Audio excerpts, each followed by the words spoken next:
보겠습니다. 출애굽기 20장 12절 말씀, 한 절 말씀만 봅니다. 출애굽기 20장 12절입니다.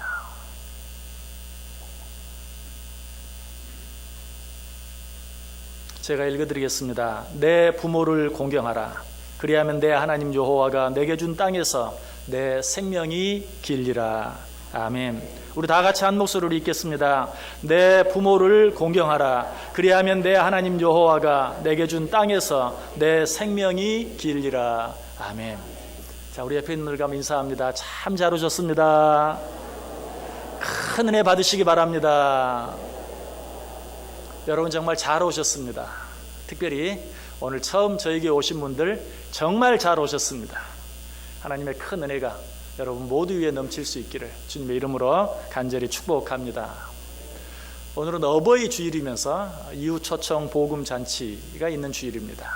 어떤 말씀을 전할까 하다가 어버이 주일에 맞추어서 내 부모를 공경하라는 말씀을 전하는 것이 혹 오늘 처음 교회에 나오신 분들이 있다 할지라도 큰 도움이 되겠다. 왜? 기독교를 바라보는 정말 잘못된 시각 가운데 하나가 있다면 기독교는 불효하는 종교다라는 시각입니다. 왜 그렇게 바라보죠? 기독교는 제사를 지내지 않기 때문에 기독교는 불효하는 종교다라고 생각하는 눈이 참 많아요. 여러분 정말 그렇습니까? 그렇지 않아요. 기독교는 다른 어떤 종교보다도 효도하는 종교입니다. 그것을 가장 잘 알 수 있는 것이 하나님께서 우리에게 주신 대표적인 계명이라고 할 수 있는 10계명 가운데 제5계명이 바로 오늘 우리가 읽은 이 본문 말씀, 내 부모를 공경하라는 말씀이기 때문에 그래요. 여러분 이 계명은 단순히 10가지 계명 가운데 하나의 계명일 뿐만 아니라 다른 모든 계명들과는 다른 특별한 특징이 있어요. 그 첫 번째 특징이 무엇입니까? 이 계명은 10계명 가운데 맨 가운데 위치해 있다는 것이. 뭐 10가지 계명을 나열하다 보면 어떤 계명이든지 가운데 있는 계명이 한 계명이 있게 되겠죠. 그렇게 해서 5계명이 그렇게 되었을까? 저는 그렇지 않다고 생각해요. 성경은 하나님의 감동으로 기록된 책이 그 속에 어떤 우연이나 어떤 실수도 없어요. 모든 것이 하나님의 계획과 섭리 속에 되어졌어요. 그렇다면 10가지 계명 가운데 내 부모를 공경하라는 계명이 이 10계명 한 가운데 위치해 있는 것에도 하나님의 뜻이 있다라고 믿습니다. 한 가지 증거가 될 수 있는 것을 이야기해 본다면 우리가 너무나 잘 아는 주기도문도 예수님의 산상수훈 가운데 한 가운데 있어요. 예수님의 산상수훈은 5장, 6장, 7장, 마태복음 5장, 6장, 7장으로 되어 있는데 그 가운데 6장이 기록되어 있을 뿐만 아니라 6장 가운데서도 한 가운데 주기도문이 기록되어 있는 것을 보아요.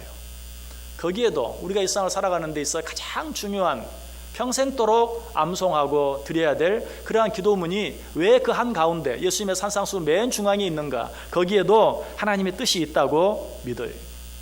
자, 그렇다면 내 부모를 공경하라는 이 계명을 10가지 계명 가운데 한 가운데 넣어 놓으신 하나님의 특별한 뜻이 무엇일까요? 그 하나님의 뜻을 이해하기 위해서는 10계명의 전체 구조를 다시 한번 생각해 볼 필요가 있어요. 10계명은 10가지 계명으로 되어 있지만 크게 말하면 2가지 계명으로 나누어집니다. 첫 번째 계명은 하나님에 관한 계명이에요. 하나님 위에 다른 신을 두지 말라, 우상을 만들지 말라, 하나님의 이름을 망령때 일컫지 말라, 안식일을 거룩히 지키라. 모두가 하나님에 관한 계명이에요. 두 번째 계명은 사람에 관한 계명이에요. 내 부모를 공경하라, 살인하지 말라, 도적질하지 말라, 간음하지 말라, 거짓 증거하지 말라, 내 이웃의 것을 탐내지 말라. 그래서 10계명은 크게 하나님에 관한 전반부 계명, 사람에 관한 후반부 계명으로 나뉘어지는 것이. 그런데 그 한가운데 어떤 계명이 있다고요? 내 부모를 공경하라. 왜 그랬을까요? 내 부모를 진정으로 공경하지 못하는 자들은 위로 하나님과의 관계를 바르게 할 수 없고, 내 부모를 진정으로 공경하지 못하는 자들은 아래로 어떤 사람이든지 다른 사람들과의 관계를 바로 잘 할 수 없다는 것이. 여러분, 하나님과의 올바른 관계를 유지하며 살기를 원하십니까? 하나님께서 여러분을 붙여준 모든 자들과 아름답고 좋은 관계를 유지하며 살기를 원하십니까? 먼저 우리의 부모를 공경할 수 있어야 돼요. 첫 단추가 잘못 끼워지면 나머지 단추도 절대로 잘 끼워질 수 없는 것처럼, 부모를 공경할 수 없는 자들은 위로는 하나님을, 아래로는 다른 모든 사람들을 결코 잘 섬기고 또 좋은 관계를 유지하며 살아갈 수 없다라는 것이, 이것이 내 부모를 공경하라는 계명을 10계명 맨 가운데, 하나님에 관한 계명과 사람에 관한 계명 그 가운데 놓으신 첫 번째 이유예요. 두 번째 이유는 무엇일까요? 사람에 관한 다른 모든 계명들은 하지 말라는 부정형으로 되어 있어요. 살인하지 말라, 도적질하지 말라, 간음하지 말라, 거짓 증거하지 말라, 내 이웃을 탐내지 말라. 그러나 유일하게 사람에 관한 계명 가운데 부모를 공경하라는 계명만큼은 긍정형, 하라! 다른 건 다 하지 말라, 하지 말라, 하지 말라, 하지 말라. 그러나 내 부모를 공경하라! 왜? 부모를 공경하는 일이야말로 마땅히, 당연히 해야 할 일이기 때문에. 그래서 성경은 분명히 또 말하죠. 내 부모를 공경하는 것이 마땅하니라. 절대로 하지 않아서는 안 되는, 반드시 해야 할 일이기 때문에 다른 모든 계명과는 달리 이 계명은 하라라고 강조하고 있는 것이. 세 번째 특징이 있습니다. 이 5계명이 갖는 또 하나의 특징은 무엇입니까? 10계명은 하나님에 관한 계명과 사람에 관한 계명으로 나누어진다고 했는데, 이 5계명은 사람에 관한 계명으로서는 첫 번째 계명이에요. 왜? 사람에 관계된 계명 가운데 첫 번째 부분으로 내 부모를 공경하라 라고 넣었을까요? 우리는 그 이유를 이미 생각해 보았죠. 내 부모를 공경하지 아니하고는 다른 어떤 사람과도 좋은 관계를 유지할 수 없다. 그런데 그것을 뛰어넘어서 제5계명을 우리가 바로 지킬 수 있다면 나머지 6, 7, 8, 9, 10계명은 저절로 지켜지게 되어 있어요.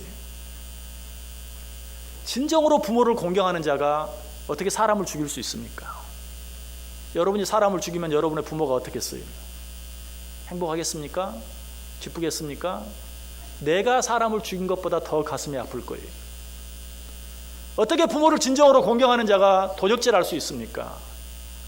자기 자식이 도둑놈이라는 소리를 들으면 그 부모가 행복할 수 있겠습니까? 기쁠 수 있겠습니까? 어떻게 부모를 공경하는 자가 간음할 수 있겠습니까? 어떻게 부모를 공경하는 자가 거짓말쟁이가 될 수 있겠습니까? 어떻게 부모를 진정으로 공경하는 자가 남의 것들을 탐낼 수 있겠습니까? 진정으로 부모를 공경하면 나머지 모든 계명들은 다 지켜지게 되어 있어요. 그만큼 부모를 공경하는 것은 이 일상에서 우리가 지켜야 될 모든 계명의 근간이 되는 것이. 그래서 하나님께서는 계명을 주실 때 사람에 관한 계명 가운데 맨 첫 번째로 내 부모를 공경하라는 계명을 맨 앞에 놓으셨다는 사실이. 또 한 가지 있습니다. 부모를 공경하라는 제5계명 속에 있는 또 한 가지 중요한 특징이 무엇일까요? 10계명 가운데 하라, 하지 말라, 하나님의 명령은 들어있지만 거기에 곧바로 어떤 약속이나 축복이 따라 나오는 계명은 오직 방금 읽은 제5계명, 내 부모를 공경하라. 그리하면 내 하나님 여호와가 내게 준 땅에서 내 생명이 길리라. 물론 다른 모든 계명들에도 성경을 자세히 보면 거기에 합당한 하나님의 약속이 있고 하나님의 뜻이 있고 하나님의 상급이 있어요. 그러나 10계명 자체에 이렇게 하라, 저렇게 하라, 이렇게 하지 말라, 저렇게 하지 말라 라고 말씀하시면서 곧바로 하나님의 약속과 축복을 주신 계명은 제5계명, 내 부모를 공경하라는 계명밖에 없다는 것이.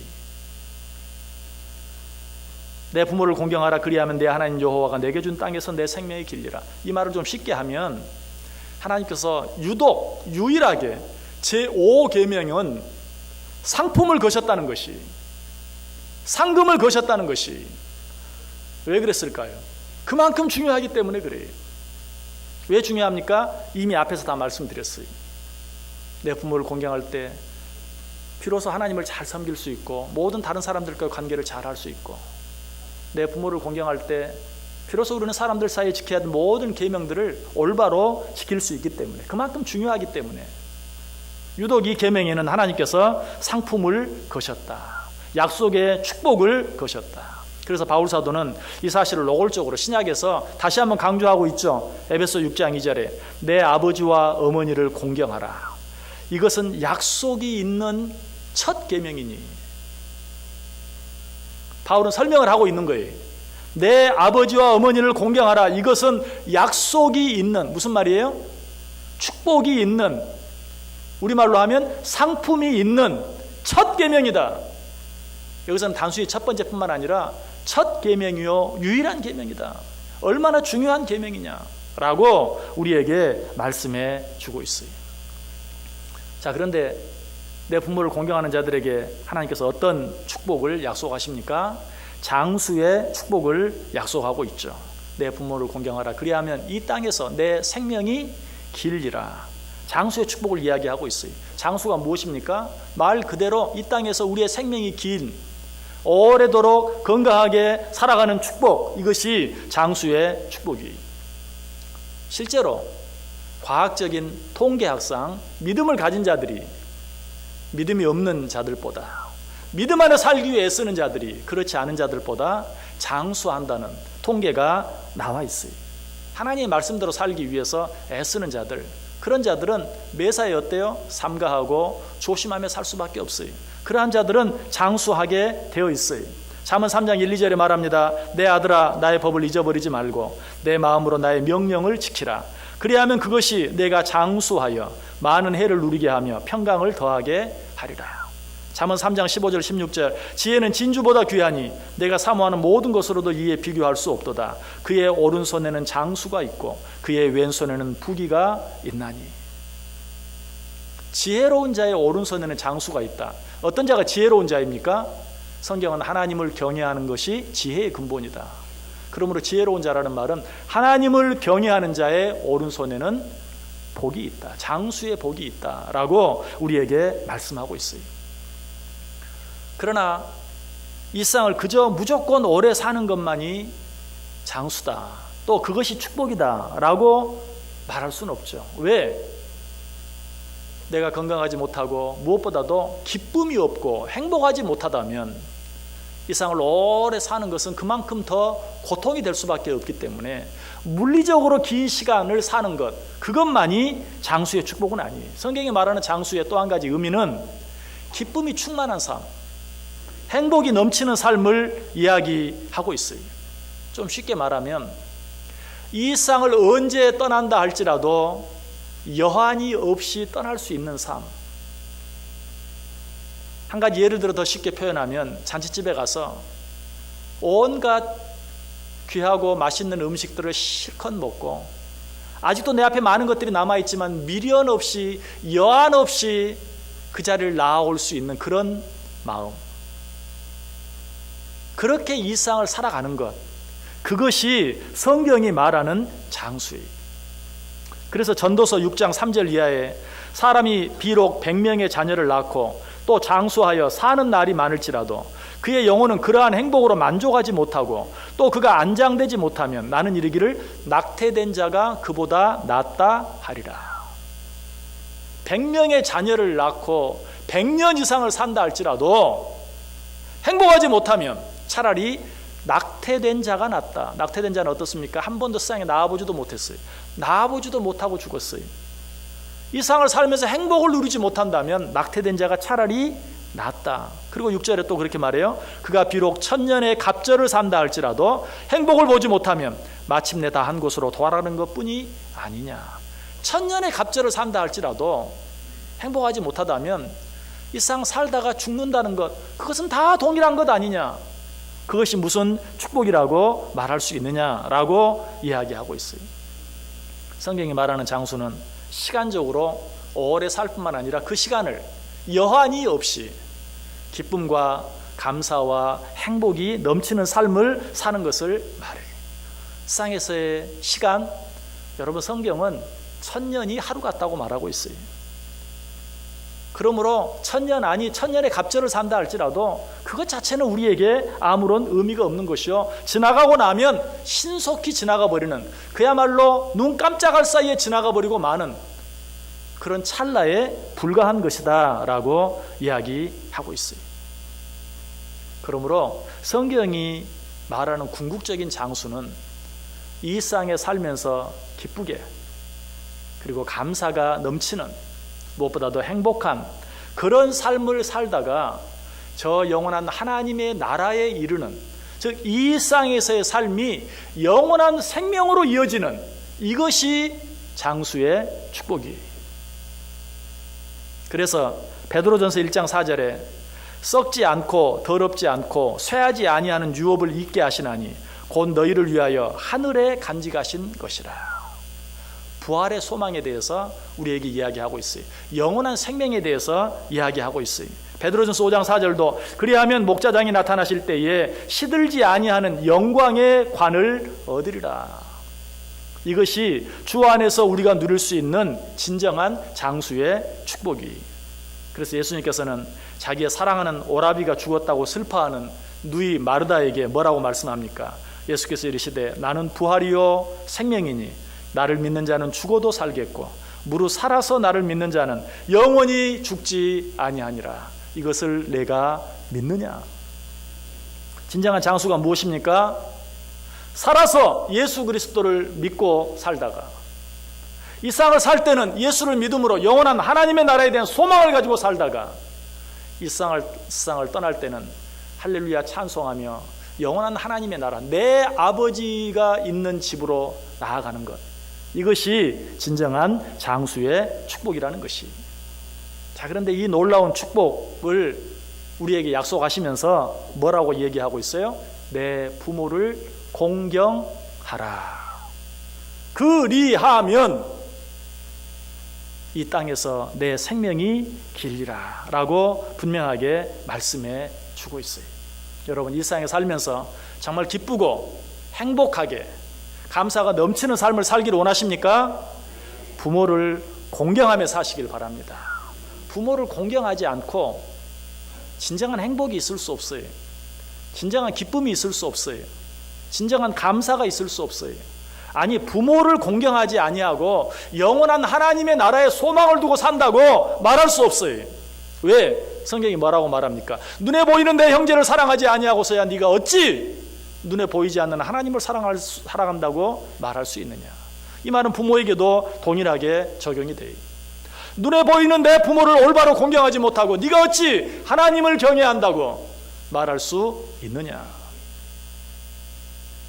진정으로 이 세상에서 기쁨과 감사와 행복을 누리고 영원한 하나님의 나라를 소망하며 살기를 원한다면 부모를 공경할 수 있어야 돼요. 사랑할 수 있어야 돼요. 그리하면 이 땅에서 내 생명이 길리라 라고 우리에게 분명하게 말씀해 주고 있어요. 우리가 잘 아는 말 가운데 가화만사성이라는 말이 있습니다. 명심보감에 나오는 말입니다.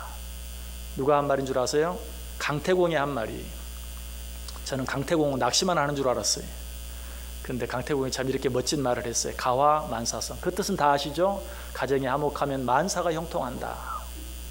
그런데 이 말 앞에는 원래 가화만사성만 따로 있는 말이 아니고 자효쌍친낙이라는 말이 있어요. 자효쌍친낙 가화만사성. 자효, 자식들이 효도하면 쌍친, 양친이 낙을 누린다. 자식이 효도하여 부모가 기뻐하면 자효쌍친낙. 그러면 어때요? 가정이 화목하고 비로소 모든 일들이 형통한다. 참 사람이 지은 말이지만 오늘 성경에 있는 말씀과 참 부합이 되는 그런 말이. 자효쌍친낙. 그 가운데는 뭐가 있어요? 그리하면 가화만사성. 내 부모를 공경하라. 그리하면 이 땅에서 내 생명이 길리라. 영적인 삶, 육적인 삶뿐만 아니라 영적인 삶도 눈에 보이는 내 육신의 부모를 사랑하고 온전한 마음으로 공경할 때 영적으로나 육적으로나 참 기쁨과 감사와 행복을 누리며 살아갈 수 있다는 것이. 가정의 행복은 자녀들이 부모에게 효도하는 일로부터 시작됩니다. 이 말은 나 한 사람의 기쁨, 나 한 사람의 행복도 결국은 부모를 사랑하는 마음, 부모를 공경하는 마음에서 비롯된다는 것이. 하나님께서는 당신이 한 이 약속을 지키셨어요. 성경에 부모에게 효도하고 부모에게 공경하고 하나님의 축복을 받지 못한 사람은 하나도 없어요.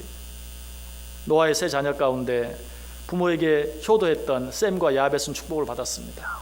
그러나 함은 저주를 받고 말았어요. 효자였던 이삭과 야곱과 요셉은 놀라운 축복을 받았어요. 믿음의 조상들, 믿음의 아버지가 되었어요. 복의 근원들이 되었어요. 또 룻도 비록 남편이 죽고 또 시아버지까지 죽었지만 홀로 있는 시어머니를 근진하게 모셨던 룻도 어떤 축복을 받았습니까? 예수님의 족보에 예수님의 조상으로 기록되는 놀라운 축복을 받게 된 것을 보게 돼요. 하나님은 말에 실수가 없는 분이, 하나님은 한 번 하신 말씀은 반드시 지키시는 분이, 그 하나님은 우리에게 이야기합니다. 내 부모를 공경하라. 그리하면 내 하나님 여호와가 내게 준 땅에서 내 생명이 길리라. 믿으십니까? 이 복을 받아 누리기를 원하십니까? 부모를 사랑하고 부모를 더 공경하시길 바랍니다. 사도 바울이 우리에게 또 한번 이야기합니다. 내 아버지와 어머니를 공경하라. 이것은 약속이 있는 첫 계명이니. 오늘 어버이 주일을 당해서 지난 우리의 삶을 되돌아보고 남은 우리의 삶을 바라보면서 어떻게 하면 내가 이 세상에서 진정으로 장수의 축복을 누릴 수 있는가? 단순히 오래 살 뿐만 아니라 몇 년을 살든지 진정으로 기뻐하고 즐거워하고 감사하면서 행복하게 살 수 있는가? 오늘 성경은 답을 정확히 말합니다. 내 부모를 공경하라. 그리하면 여호와 하나님께서 내게 준 땅에서 내 생명이 길리라. 내 부모를 사랑하고 공경함으로 하나님께서 우리에게 약속하신, 한 번 약속은 하신 것은 반드시 지키시는 그 하나님의 은혜, 그 하나님의 축복을 받아 누리며 살아갈 수 있는 저 여러분 꼭 될 수 있기를 주님의 이름으로 간절히 축원합니다. 기도하겠습니다. 하나님 감사합니다. 우리에게 어버이 주일을 주시고 이웃 초청 복음 잔치를 허락해 주셔서 감사합니다. 혹시라도 기독교가 불효하는 종교라고 생각했던 분들이 있습니까? 기독교는 효도의 종교인 것을, 우리가 믿고 닮아가기를 원하시는 예수님께서 친히 영의 아버지뿐만 아니라 육의 부모까지도 효도하며 잘 섬기셨던 것을 깨닫게 하여 주옵소서. 주님께서 우리에게 주신 말씀, 내 부모를 공경하라. 그리하면 여호와 하나님께서 내게 준 이 땅에서 내 생명이 길리라고 말씀하신 이 약속의 축복을 하나님께서 우리에게 주신 내 부모를 사랑하고 공경함으로 받아 누리며 살아가는 우리 모두 되게 해 주옵소서. 예수님의 이름으로 기도드리옵나이다. 아멘.